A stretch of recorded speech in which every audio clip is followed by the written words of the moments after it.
How you doing? This is Par64 Guy, and we're going to take a look at a tractor that is having some problems. So, symptoms started where it started making a knocking sound coming out of the front end. Now, previously in the season, opening the season, I changed the cylinder head gaskets, cleaned the engine. It had not been done in quite some time. My fault for not doing proper maintenance. Everything looked okay. It ran fine, ran through the whole season.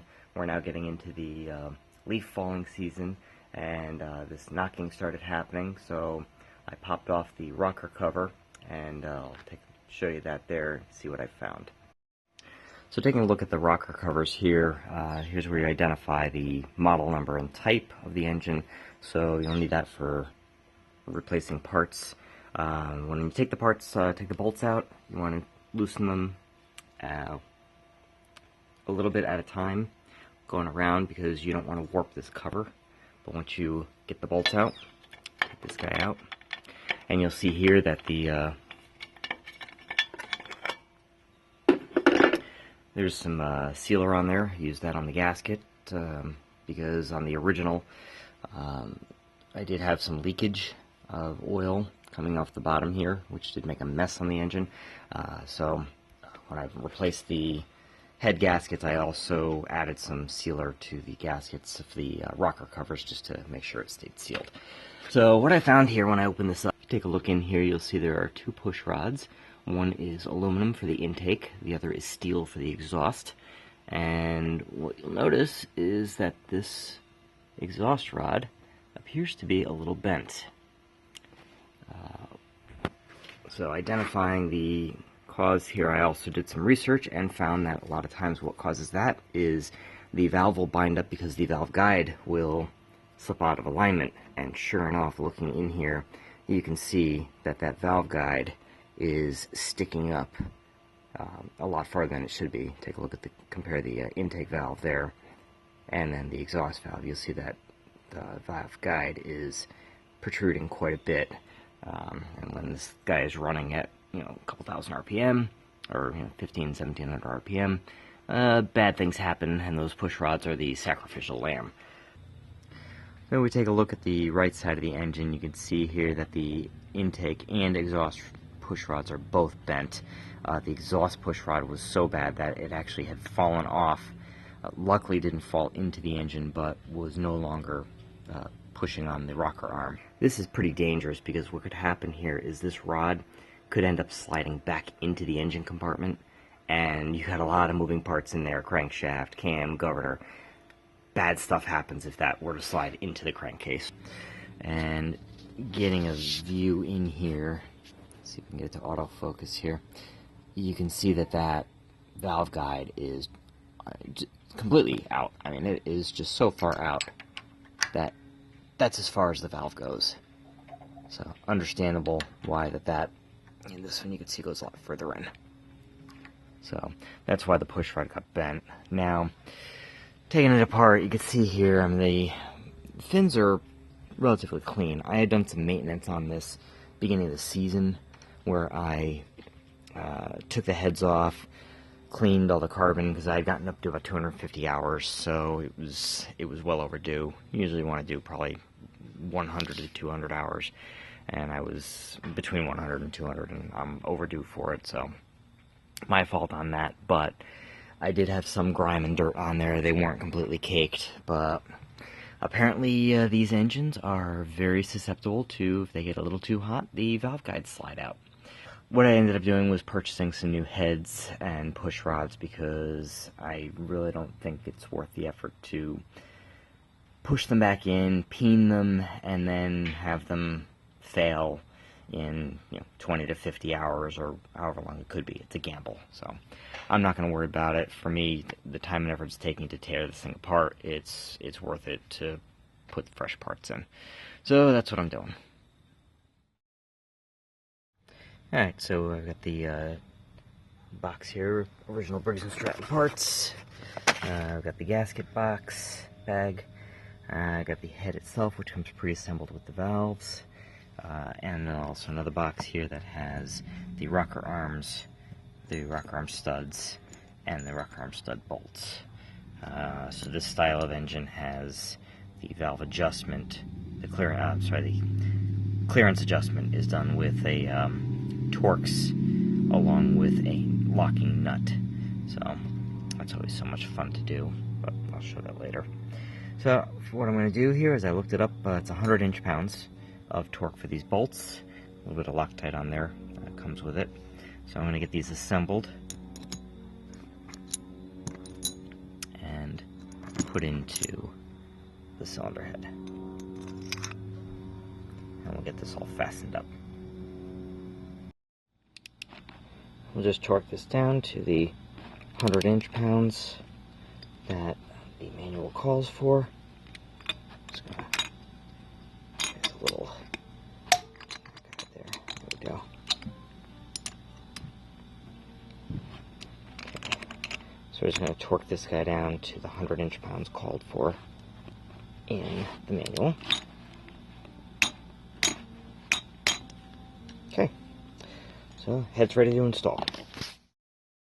So what I have to do is I need to undo. I do apologize, there's a clan of birds that are having a conference. They're probably more productive than Congress. I've got to take these two bolts out for the exhaust pipe. I need to take these two out for the intake manifold. This shroud has to come off, so I've got a bolt here and a bolt underneath. I've already taken the spark plug out.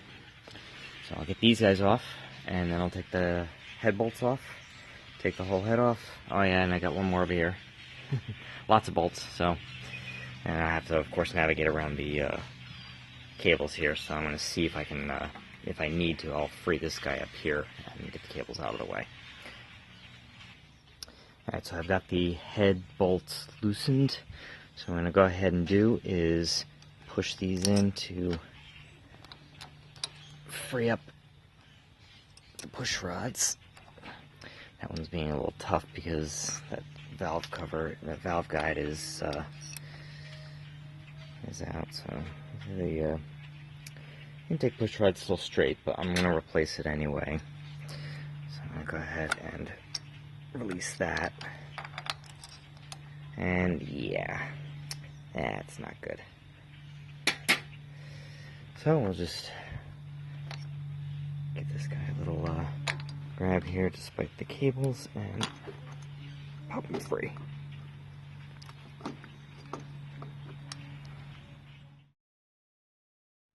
Okay, so I've taken a whole bunch of stuff off of here. I've taken the shroud and several other bolts for the muffler, which are down here.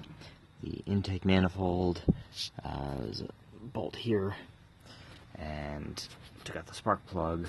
There's a shroud, that shroud here I took off, and just moved the fuel pump stuff out of the way. And I've also loosened up the 1, 2, 3, 4, 5 cylinder head bolts. So make sure you don't forget about that that guy in the middle there. When I first started doing this there, I didn't have the manual for it, and there's a little bit of harsh language as I was trying to get this thing freed up, and then realized I have one more bolt. So I need to get the push rod out of the way. So I'm going to do that, and then should be able to free up the, there we go, stuff when you're cameraman and operator at the same time here. So I'm going to pull these out of here, and you can see they are not supposed to be bent like that. So get those out of the way, and this should free up the head, and there we go. Did a quick inspection here.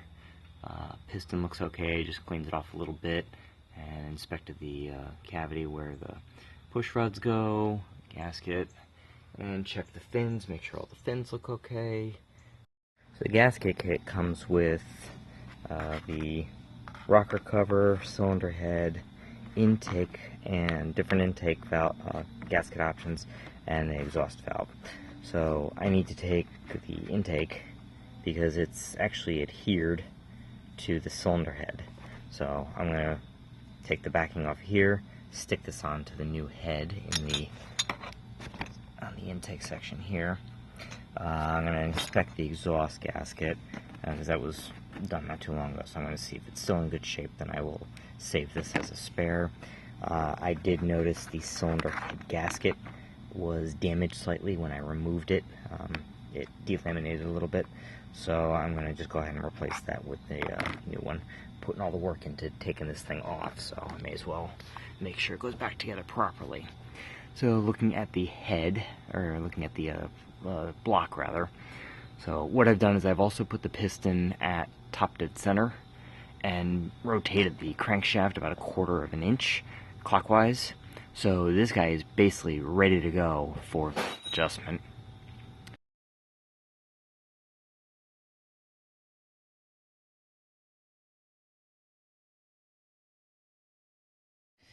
Okay, so I've got my new push rods here, 690-981 and 982. So one is aluminum, the other is steel. So I'll go ahead and install those. Okay, so you can see the push rods are in, and now I'm going to use this feeler gauge and Torx driver combined with the wrench to adjust the valve clearance. As you can see here, setting as it came from the factory. I can't even get the 5 in there. It is super tight. So I'm going to go ahead and loosen these up and adjust the valves. This cable is a little bit of a pain. I'm going to loosen this up and tighten. Okay, that's binding up. So it's somewhere in that range right there. Okay, so I need to tighten up this nut now. And then carefully tighten this down.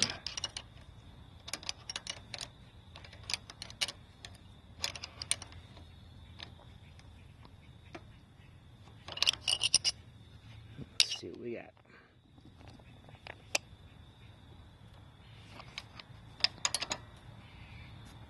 5 is a little on the tight side now. 6 is definitely too tight. 5 is a little too tight, so I need to just adjust this a hair. So I'm gonna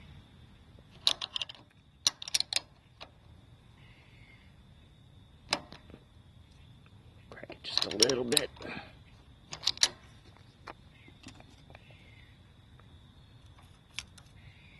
Okay, 5 sliding in there, and 6 is sliding in there, 8 is not sliding in there, so we're in that probably 6 range. So if I take this and just crank it just a little bit, just to make sure it's secure, that should actually get me right where I need to be.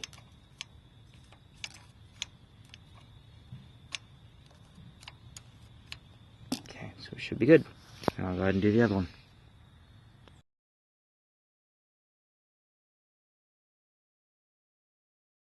Alright, we're going down to the home stretch here. I've gotten this guy, the rocker cover, put back on. I torqued the bolts to 55 inch-pounds per the book.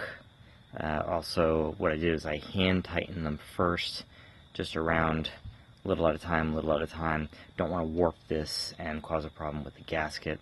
So, and then once they were pretty snug, then I just hit them with the torque wrench, 1, 2, 3, 4. I got them to 55 inch-pounds. So those are all set. What I did first is, without connecting the spark plug wires, I put the spark plugs back in and cranked it to make sure that the compression release system was properly functioning, which is it will work properly when the valve clearances are properly set. So the engine turned over fine with no problems. So the clearances should be pretty good. Didn't slip while I was tightening down the rocker bolts. I'm sorry, these rocker nuts. So everything looks pretty good. So last thing to do now is, actually one thing I did also is then I connected the spark plug wires and actually started it up. Left it in low throttle for just a minute, just to listen, make sure there was no tapping, ticking, which is what I had heard when I had first diagnosed the problem with the bent rods. So everything sounds good. It started right up and ran smooth. So now I'm going to button up this the rest of the way, get the blower cover on, and then I should be able to start it up. There was no information about the heads in terms of the break-in period, so I think what I'm going to do is once I get this together, I'm going to start it up and let it run at low throttle for probably 10-15 minutes, just to let things heat up, wear in a little bit before I actually have to get out and cut the lawn, because with the tractor being down, lawn's getting a little crazy, so I need to get this going sooner than later. So one of the things I want to point out on this engine as well is one of the root causes of the valve guides sliding out that I read about was these fins. If the head gets too hot, the guides can slide out. And one of the reasons why they get too hot is if this gets gunked up with either debris, dust, grease, dust mixture that cakes on there, and then add on to that if you get mice that build nests in here. The way these air-cooled engines work is the blower's mounted on the flywheel. Combine that with the shape of the blower housing, that forms the air path that blows down across here, across these fins, and that's what helps cool the engine. That stuff starts getting gunked up, and you cut your airflow down, temperatures get too high, and bad things happen, such as these guides sliding out. So this was a lack of proper maintenance on my part, combined with the fact that personally I think the valve guides shouldn't be so likely to slide out. But you combine those two things and you get a nice expensive repair here, which was having to replace 2 cylinder heads and 4 push rods. So pricey, but not as pricey as a new engine or a new tractor. Alright, so we're at the moment of truth here. Everything's back together again. Blower housing's been installed. Doing a final sanity check just to make sure I got everything. I had no loose parts lying around. Covers are on, bolts are checked. I actually walk through each of the bolts with my finger just to make sure. It's like, yep, got it. It's just that mental check that I do to make sure I've got everything. Got the shroud back on, which holds the muffler in place, and blower housing, and the grill's back on. Everything's cleaned off, so we should be in good shape. I did actually run this a few minutes ago to warm it up. I'm getting a little bit of smoking there. Must have been some dripped oil on the muffler, so that's got to burn off.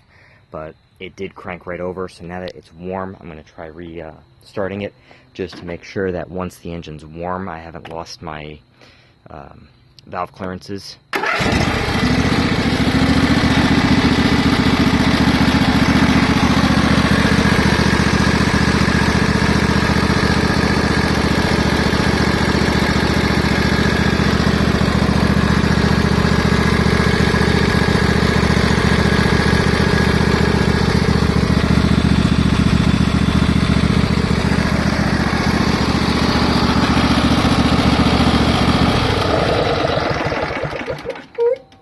As you can see, it starts right up. Brought the microphone close to each of the rocker heads, rocker covers, so you could hear there's really no abnormal sounds, no ticking, no tapping, so anything out of the ordinary. So everything looks good. I did clean off the fins underneath, cleaned everything off, so I have good airflow. And just a quick summary here of the problem and the solution. So root cause ended up being partially bad maintenance on my part, not cleaning these fins and the underside of the blower. So most likely what happened was we had insufficient airflow, caused the heads to heat up, and of course with this being the exhaust side, and that was those are the 2 valve guides that slid out. Makes sense because you've got the hotter gases flowing through here, your temperature rise is going to be higher, and it's going to wreak havoc on the guide, you can see the guide had slid out, and this here could only go down that far, and that's probably what led to the bent rods. This one here goes down even less, because that valve guide's out quite a ways out. So that's it for these. I may take and try setting the valve guides, peening them just as an exercise, so I can get my skill down on how to do it, and that way I'll also hang on to these, so if I do run into an issue, I can always throw these heads back on in a pinch. Now, my goal is, with 264 hours on the engine, that I should not have to do this again, because I will be much more diligent in taking care of making sure that the airways are clear.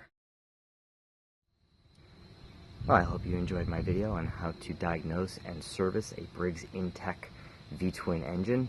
Hopefully you take good advice in some of the things I pointed out, so that way you can avoid having these issues happen with you. This was a rather painful lesson for me, to the tune of about $300 to replace the cylinder heads and push rods, so hope I'll save you that trouble as well. So make sure you keep your engines clean and well maintained, and you should get lots of years of service out of them. And once again, this is Par 64 Guy. Talk to you later.